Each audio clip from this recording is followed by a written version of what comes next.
तुम्हारी मोड़ी को भी आओ होने पैसा है कि नहीं है? आओ है को हाथ उठा दे, सब समाज के बैठे हो कि हमारी समाज को अध्यक्ष हमारे घरे आओ तो कि हम दे रहे 50,000 मोड़ी को भी आओ कर ली। भी तो अकेले कहूं रियली भाई और बेठाने कहीं बेट चल नहीं पा रहे, अब तना अपनी राख दे काश भज्जा की नजर में पता रहे कि तुम्हारे संगे पूरी समाज है। ये जातिवादिता का जहर गंदी राजनीति की सोच है। हमारे सनातन धर्म ने कभी जातिवादिता नहीं फैलाई। हमारा सनातन धर्म कहता है जात पात पूछे नहीं कोई, और हरि का भजे सो हरि का होई। जो भगवान का है वो हमारा है, जो भगवान का है वो हमारा है। अब बताओ जातिवादिता कहां थी सनातन में? मीरा छत्राणी थी, सबको पता है, थी छत्राणी। मीरा के गुरुजी को आए संत श्री रैदास जी, मीरा के गुरुजी आए। कहां आती, कहां तो जातिवाद बताओ। तुलसीदास जी ब्राह्मण, और तुलसीदास जी के गुरुजी नरहरिदास कौन समाज के हते? सोनी समाज के। तुलसीदास जी के जो गुरुजी थे वो सोनी समाज के हते, नरहरिदास। कहां आती जातिवादिता? सबरी के गुरु मतंग कौन जात के हते?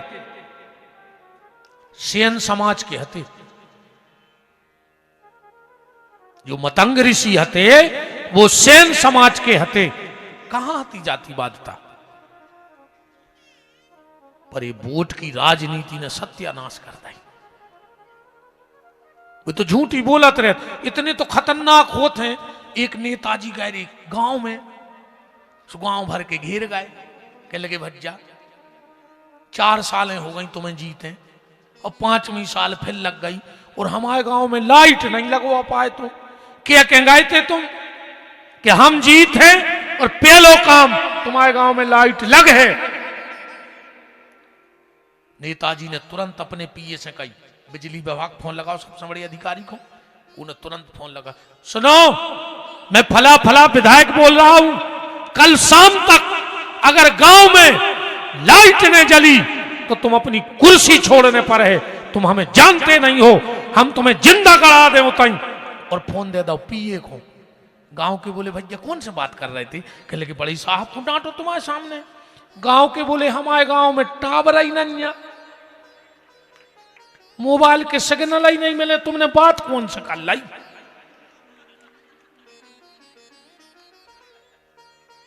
जा हालत है दद्दा हर की, तो गांव में टावर तक नहीं है और उन्हें डांट भी दो।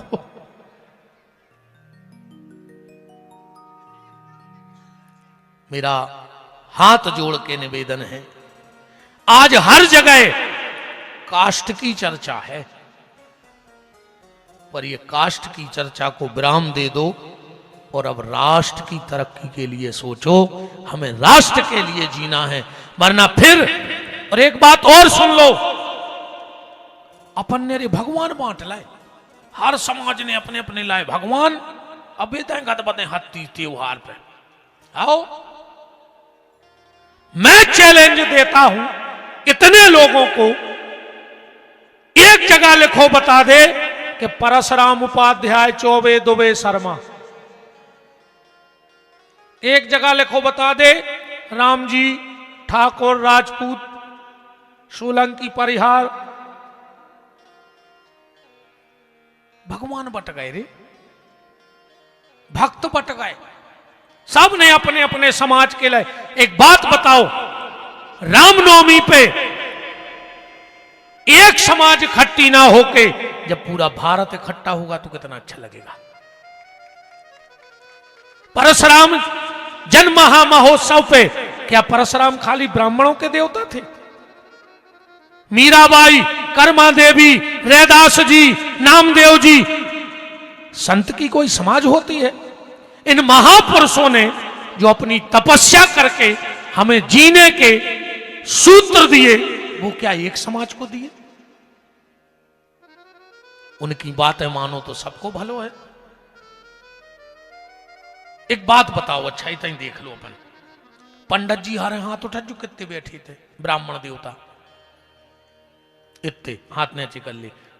ठाकुर साहब हरे कितने बैठे हाथ उठा जो, चलो ने चिकल ले। 22 लोग कितने बैठे हैं,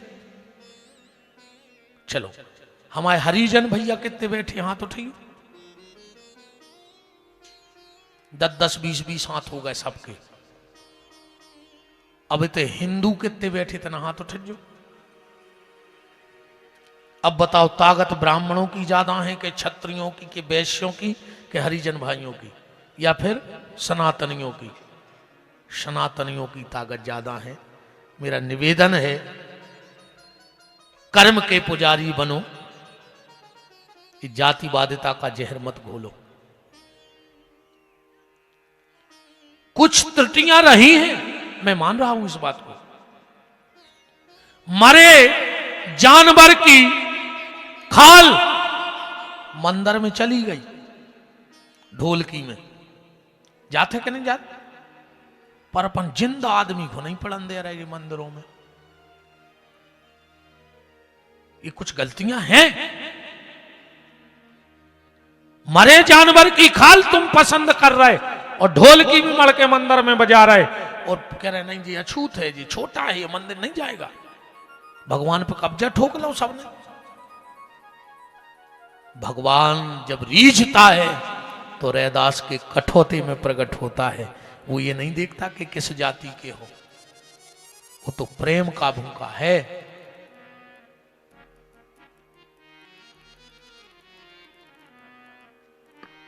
कल आप चर्चा में सुन रहे थे, अब तनक भागवत की चर्चा कर देना आदमी के, वो तो ना माँ की दे देत कथा भी कहने पर दादा।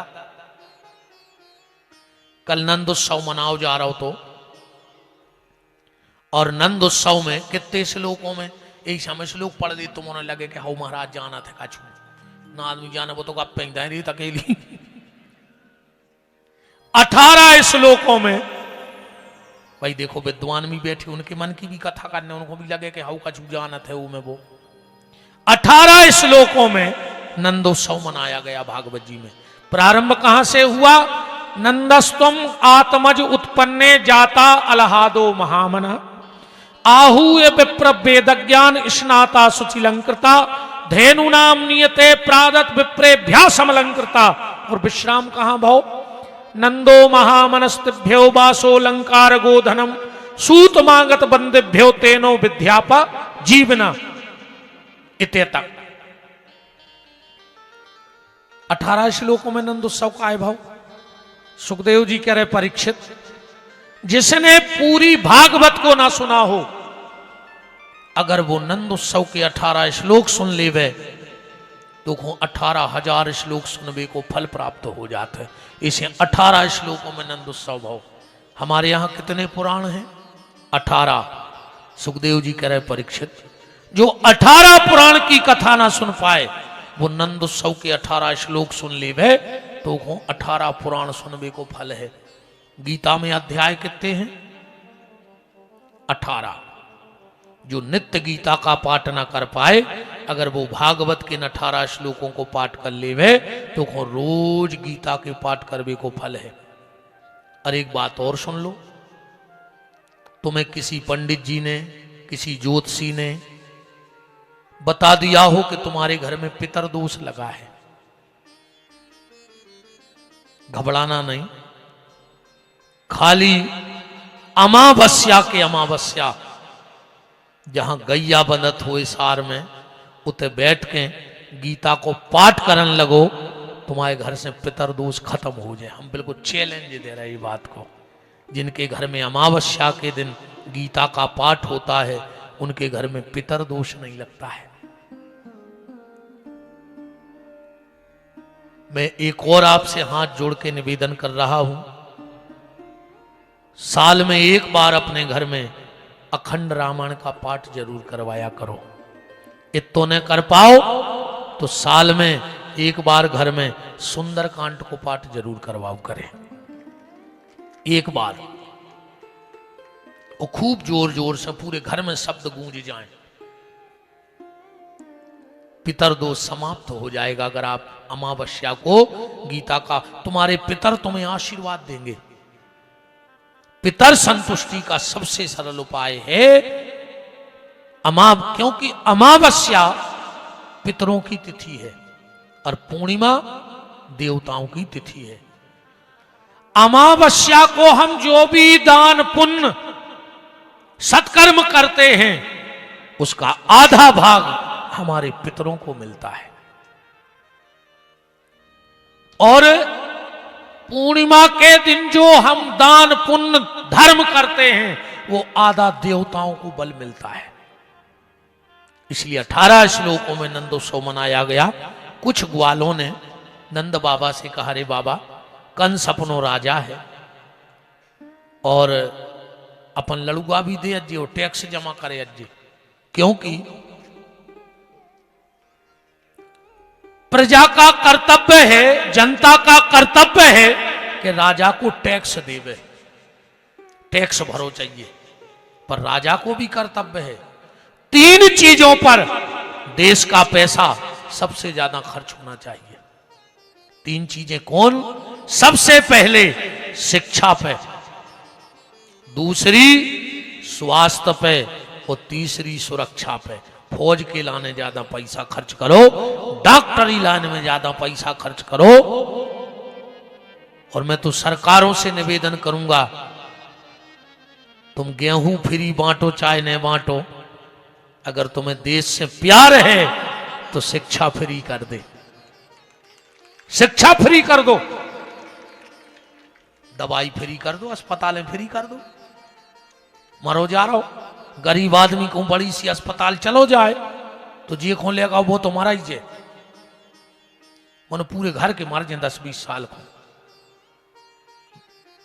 भाई बड़े लोगों नहीं पड़े फर्क, गरीब तो ऐसी तो गत भाई है बेचारो। देखो गरीब आदमी पेल से कर्जा में, फिर सालक दवाई करवाई सुअर कर्जा में, फिर वो मर गओ सो 5,000 खोदना चाहने जो अंदना लकड़िया जलने भज्जा हर के से ले गाओ। भज्जा ने दाई 20 के उन्हें धरवा दो नूठा कि 1 एकड़ बची है बाबी, अब हम ले लगाओ नूठा 6 ले जाओ। और ऐसो तो समझाते हैं जो भज्जा हर जो पैसा देते हैं, अरे अब कई का जाने उनके निमित्त तो कराई दे, हम तो धरे हैं काश हमें तो तुम्हारी 1.5 एकड़ जमीन दिखा रही। अब 5,000 लग गए 12वीं में, 5,000 लग गए खारी में, फिर समाज के जुड़े कही अब 13 तो करने पर है आदमी के तब करे हैं ना समाज का के, समाज को छिनके है जो 1 नंबर के ठलुआ हैं जी, सब वही को खे हैं, वो बाहर जाके बदनामी करें कि यार तो धर गए थे मनो रसगुल्ला हाल की राय। ईमानदारी बताओ, किसी भी समाज के व्यक्ति 13वीं के बाद तुम्हारे घरे गए दूसरे दिन कि काहे तुमने यार कल 13 करी, अब कैसे चुके हो, चलो हम समाज के 200-200 रुपया चंदा करके तुम्हारा कर्जा चुकवा दें। एक समाज के ठाणे हो जा कोनो में दम हुए तो कि हमारी समाज के आए थे 13 के दूसरे दिन कि हम चुकवा है कर्जा। का तमाशो मचाओ यार, 13 में बफर होने लगे रे, 13 में बफर। अरे राम राम राम, तनक तो विचार करो यार, खाया कहां जा रहे अपन। 13 को तमाशों ने बनाओ, कन्या भोजन कराओ, गौ भोजन कराओ, 13 ब्राह्मण खुआ दे, ये आडंबर की क्या जरूरत है हमें जा बताओ। इस दिखावे को, इस आडंबर को खत्म करो।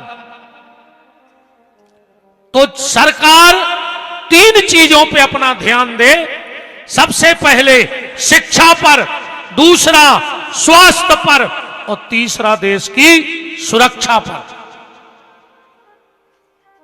नंद बाबा ने टैक्स जमा करो, लड्डू धरे। कंस ने कही नंद बाबा लड्डू, महाराज आपकी कृपा से हमारे यहां बेटा हुआ है। कंस बोलो नंदराज जुग जुग जिए तुम्हाओ लाल, जुग जुग जिए तुम्हाओ लाल, अपने शत्रु को नाश करवे वारो होए। कबे भाव नंद बाबा बोले 8 की रात में इसको 18 वोल्ट को करंट घालो कि हम अब भाई कह रहे थे कि शत्रु को नाश करवे वारो होए। योग माया कह गई कि तुम मारे भी बारो को हम और जन्म ले लो, ये तो हम ही रुवाए मारे भी बारो। तुरंत उसने पूतना को भेजा। पूतना आई, भगवान को उठा के गोदी में रखा। कथा तो तुम्हारा पता ही है पूतना की, अन्या भाई हम अलग से का कह दें, तुम तो एक सार ले ले, ये तो पूरी बीना को रटी है कि अब भाई तुम्हारा तो पता है कि पूतना आई, भगवान पाए पान कर है, बावड़ है और मर जाए, इतनी सी तो कथा ही है। तना एक श्लोक पढ़ो रे, एक अच्छो भाव निकाल ले पूतना के जीवन से। क्या लिखा है? इसका नाम पूतना नहीं लिखा, विद्वान पढ़े श्लोक भागवत का, पूतना नहीं लिखा है। अहो बकीयम स्तन काल कूटम जिघान संज्ञा दपपाद साध्वी। अहो बकीयम, इसका नाम है बकी, बकासुर की बेनिया है। पूतना नाव काय पर गौ जा गई, इन्हें भगवान को धर ओली में दूध पियान लगी। भगवान पाए पान करत करत के प्राण ही पियान लगी। सुजा चिल्ली आनी पूत ना, पूत ना, माने पूत ऐसो न करो हमारे प्राण न लियो। कहने लगी पूत ना, पूत ना, और ऐसी के उड़ी गांव भर ने सोची जैया पूत ना, ऐसी आए पूतना। इसका असली नाम है बकी। जगई भगवान को ओली में रखो। भगवान पाए पान करत करत प्राणों को पान करने लगे। जब चिल्लाई समुंच मुंच, छोड़ छोड़। भगवान बोले मौसी बस जई कमी है हम में, एक तो को पकड़त ने कहा है और पकड़ ले में तो छूड़त ने कहा है। हाँ, जो भगवान को स्वभाव है, विशेष कर जी हमारे कृष्ण, इनको नाव ऐसो है, जब कृष्ण लिखो तो नीचे रिरी की मात्रा लग जात, बूरा को हुक टाइप को ठात को कुंदासो टेढ़ो रहते रे, मुश्किल से तो भीतर जाते। और एक बार चलो भर गाओ, वो करेजे में जाके वो कुंदा ऐसो फंसत है कि जब ही न कर है, जब करेजो पटा दे है ना फिर न कर नहीं सके। हाँ, भगवान एक तुमको पकड़े ने, पकड़े तो छूड़े ने, जो भगवान को स्वभाव है। आपके बीना की विधायक महोदया निर्मला सप्रे जी उपस्थित है, उनका बहुत बहुत मान है। बोलो वृंदावन बिहारी लाल की। भगवान का ये स्वभाव है। एक बार भगवान एक गोपी की ते गए, सास घरे ने हती और भगवान मक्खन खान लगे। वो गोपी ने आके पीछे से छुटज्जा पकड़ ली। कार्यदारी के रोज को चोरी तुम करत और हमारी सास मोह हमें चलात, आज तो